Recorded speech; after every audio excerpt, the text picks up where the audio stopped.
Bismillah, maashaallah, tabaarakallah. Egaa hordoftoota kiyyaa meeshaa qarshii muraasaan bitame yookaan meeshaa muraasa qabadhee isin dhufeetii jira. Maashaallah, tabaarakallah jechuun eegala waliigalatti gatii beekuu barbaadda waan ta'eef meeshaan kun waliigalatti qarshii 29 fi 750 fixe jechuudha. Hordoftoota kiyyaa meeshichillee kunoo kanneen fakkaata laayik sheer gochuu hin dagatina. Maashaallah, tabaarakallah jedha.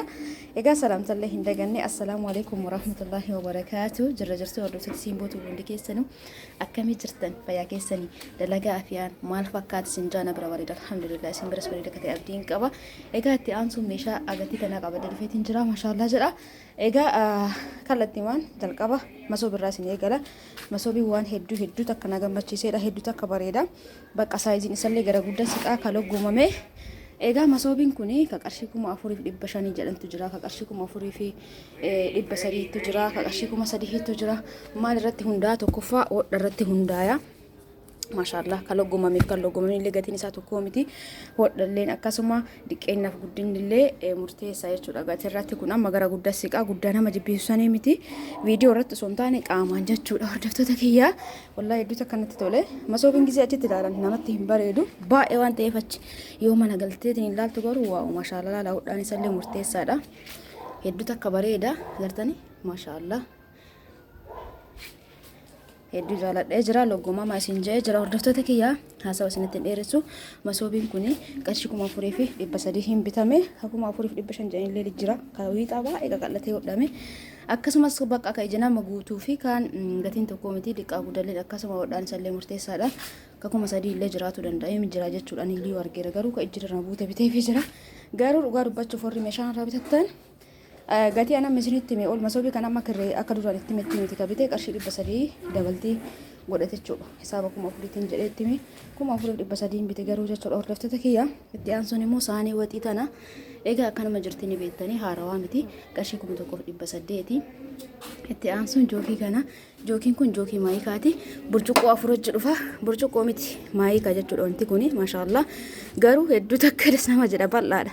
Bishaan itti dhuguuf hedduu takka nama bakka akkam jedhee isin himu wanni isaa kun bal'aadha. Harka kiyya ilaalin harka kiyya maaksii bunaa fi maaksii bunaa erdii waliin makee dibadhee fuuli kiyyallee akkanuma dirqama kaayoo mana oolullee xiqqoo sa'aatii argadhe dibadha. Egaa isinillee faayidaamaan isin jookii kan akkuma isin natti ergite kanuma bitee fi onni illee qaba halluu bishaanillee yookaan irsaasillee jira kun warqaammaadha. Itti aansuun sahaanii saarbisii tana saarbisii kaa gisee baay'ee suuraa narratti ergitanii dhugaa dubbachuuf saarbisiiwwan ambitti hunduu jajjabina qabdi gisee baay'ee jechuudha maallaqa qofa osoo hin taane kaam isinatti ergitan san irra fooyyee yoo dhufe kan fooyyee san fuudha jechuudha. Maaliif nama bitutu arga malee suuraa fi viidiyoon waan tokko murteessu. Maashaallah tabaarakallah abbaa sadiiti haaraa dhufte kana jechuun amma namni biraa laaltanii asirraa osoo natti ergitanii argachuu dhabuu danda'a kama jiru isinii bita akkasumallee tanii nan jenqina qarshii 1800 fi firee sadii kana bitee fi jira. Honni wajjimmoo akka tasaatee walumarraa deemti wallahi kun amma goldanii miti as keessallee goldanii waan jiruuf walirraa deema maashaallah tabaarakallah. Itti aansuun immoo jookichi kun halluu kanaan dhufa agartanii halluu kanaan illee jira. Kana silaa qaama fuudhee namoonni barbaadan dafaatini heloo jedha sa'aatiin nama jiru kanatti. Saaniraaniin kun abbaa sadiiti. Saaniraaniin kun gatiin isaa garagara. Saayiziin isallee garagara. Saayiziin isaa gosa sadii hin jira jechuudha. Akkasumas akkanuma ta'ee saayiziin isaa isa guddaan kana gosa sadii jira. Guddaa jiddu galeessa xiqqaa. Kanaafuu hundi keessanuu akkasitti beekuun barbaachisaadha. Abbaa firee sadiitii kama turkii kana ta'ee saayiziin isaa murteessaadha. Ka guddaati kun ka jiddu galeessaatti jira kan moo xiqqaatu jira. Yeroo kana fakkaata maashaallah waan isallee ni bareeda. Firee sadii qarshii 4000 fi 200 bite. Itti aansuun wanni kana sahaanii waxii distillee ta'uu danda'a. Anu fi kiyyaa fayyadamee argeeti jira. Maashaallah distoomni isaa wanni isaa furdinni isaa sahaanii giloobaalii isin hundi bitattan san caala jechuudha. Gartanii jalli isaa baay'ee abboo orjinaala. Furdina baay'ee qaba gara jalaatiin. Qarshii isaa garuu baay'ee wada dheeraa gisee san birrii meeqaan bite sila qarshii 6,000 ammaan tana. Itti aansuuni asitti immoo isinitti immoo barbaadu rakabooti dhiifama sufraa marga qabdii hin dagadhe bitamee jira garuu viidiyoo jalan afne viidiyoo kana muddamaan waraabaa jira ba'uudha waan ta'eef akkasii obboleetti sufrallee hin jirachuu barbaadeeti. Sinii firee jawajjoo bitta rakabootiin kun baay'ee takka namatti hin tolu agartanii. Ani immoo na darbareetumaan onni kana irratti biteefi tasukkaara kana jechuudha cinaa yookaan yoo maraddaawwan itti hojii daraddara masqamachaa hojii ta'een guutaa garuu yoo masqamachaa hojii ta'e akkanatti hafa jechuudha qullaa ta'a. Namoonni barbaadan guutummaa hojjechuu jettanii bareeda rakabootii kana koomentii tokko argee rakabootiin kun maalinni osoo hangizee mara ibsu jechuudha. Rakabootiin kun mastaawotii qaamni isaa hunduu mastaawotii garuu fireemiin isaa kun fireemii almuuniyeemii jechuudha maashaallah. Agartanii namni hawwata keessanii bittan fa'a warri ka ifaa san bittan nama mura ifaan sun xarziirraa waan hin qabneef nama xarziin isaa maashaallaadha. Xarziin isaan hunduu waan jajjabaataa qaba jechuudha. Fireemiin jajjabina qaba. Kuuwwan qaamni isaa hunduu mastaawotii jechuudha. Egaa hordoftoota kiyya meeshaan obboleettii tiyya kan gammaa laaltan kana fakkaata. Hundi keessanuu laayikii sheer gochuu hin dagatina.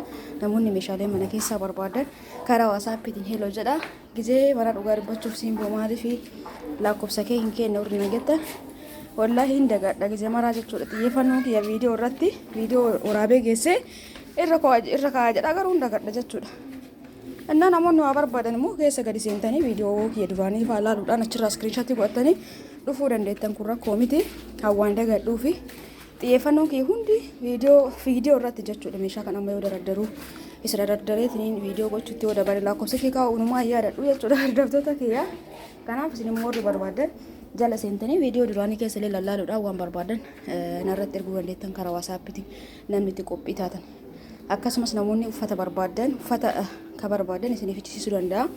Uffata ijoollee warri nagaa fattan fidii osoo hin taane fidee mana kaawuu osoo hin taane yoo isin ajajjan isiniif fida uffata ijoollee umrii isaaniitiif lakkoofsa kophee isaanii natti himtanii isiniif fida jechuudha. Akkasumas ammallee irra deebiidhaan namoonni ramadaanaaf waan garaagaraa nagaa fattan galmee qaata eegalee yoo jala bu'e yookaan ramadaan irratti nu haa ga'u jala ga'ee keessa ramadaanatti seenne ajajan fudhadhu ramadaana asitti waan barbaadan maatii keessanii ordarii gochuu dandeettanii jechuudha. Akka hubattanaaf ni qaba maaliif ajjiya san keessa nama keessummeessuu fi ajaja haaraa fudhatuun sooma wajjin baay'ee takka ulfaata. Kana waan ta'eef jalqabarra amma galmooftanii osoo ramadaanni torbaan lamaaf tokkotti galu meeshaan keessan isinii bitamee gaafa torbaan tokkotti galu yookaan guyyaa 4-5tti galu seenuuf jechuudha. Maatiitti isinii ergama. Akkasii wal hubachuun barbaachisaadha. Namoonni teemira nagaafataa jirtan immoo teemirri haga silaa hin seenne kabara dheengaddaa malee jechuudha. Kanaaf anamma haga seenuu gatii isinitti saniif hin himini haa seenu. Yoo inni seene anuyyuu akka walii galatti viidiyoo irratti isinii hojjadhee namoonni barbaadan akka barbaadanitti maatii keessanii ni jechuu dandeettanii jechuudha. Hordoftoota kiyyaa kanaaf yeroo seene viidiyoon isinii godha. Warri nagaafattan gara keessaatiin saniif isinirraa cadhisee gatii isaallee hin beeku hin seennellee jechuudha. Kabaye yoo ta'e malee kabaye sun immoo gaarii miti. Kanaafuu eeggadhaatiin akkuma viidiyoo hojjedhee gadhiise waan barbaadan ajajachuu dandeettaniin isin jaa hordoftoota kiyyaa. Egaa viidiyoon kiyya kaarraa kanumaan goolabameeti jira. Viidiyoo biraatiin inshaallah walitti deebina jechuudha. Hordoftoota kiyya warri feetanii jaalatanii chaanala kiyya hordoftan hundi keessanuu hedduu akka isin jaaladha hedduu akka isin kabaja bakkuma jirtanitti fayyaa keessanaa tura. Guyyaan kun guyyaa khairii isiniif haa ta'u.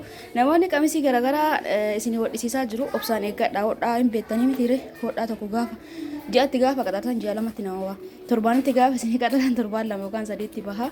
Kanaaf obsaan eeggadhaa warri biyya lallee biyya keessaniin ajajjattanii jirtan waan ta'eef jechuudha. Akkasumallee ammallee dagadhee yaadachaa jira. Uffata salaataa warri nagaafataa jirtanii uffata salaataa namuuf biraa qabu waan tokko waan uf kiyyaa fidee mana kiyyaa gurguru wallahi laazim gatii duraanii sana agartanii amma fakkeenyaaf uffata 10 yoo galchee gatii maduraa saniin gurguree gaafa fixe gatii isaa beeka jechuudha. Deebi'ee gaafadhee akkasitti irratti hin dabalu uffata salaataa gurguree fixee jira. Ammaan tana har'a yoo gadi ba'ee nama hedduu ajajuu eeda uffata salaataa firii 5 firii 6 firii 4 kana ajajaa jira namni. Kanaaf gatii isaa viidiyoo ittaanu qabadhee isinii dhufu uffata salaataa namoonni barbaadan ordarii gochuu dandeettanii jechuudha. Egaa ammallee irra deebiidhaan uffadhaa galatooma isin jaaladha isin kabaja guyyaa khairii keessa naa oolaa baay'ee.